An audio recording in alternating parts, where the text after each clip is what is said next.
আজ বাজার থেকে নিয়ে আসলাম পালমের শীষ, সেটাই আজ বানাবো।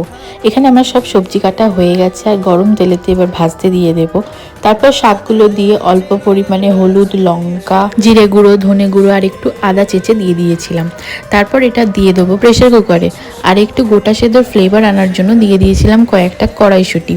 এখানে আমার মোটামুটি হয়ে গেছে আর এটা আমার সাঁতলানোর পর সাঁতলেছিলাম আমি 5 ফোড়ন, তেজপাতা, শুকনো লঙ্কা দিয়ে।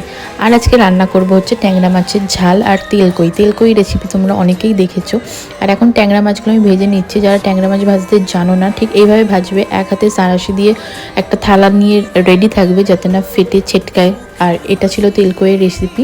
যদি কেউ না দেখে থাকো অবশ্যই গিয়ে আমার চ্যানেলে দেখে নাও। চলো চলে যাই এবার ট্যাংরা মাছের ঝালে। এখন আমি মশলা কষিয়ে নিলাম আর এখন দিয়ে দিলাম কস্তুরি মেথি। আমি সব রান্নাতেই একটু একটু দেওয়ার চেষ্টা করি, ফ্লেভারটা খুব সুন্দর লাগে আমার।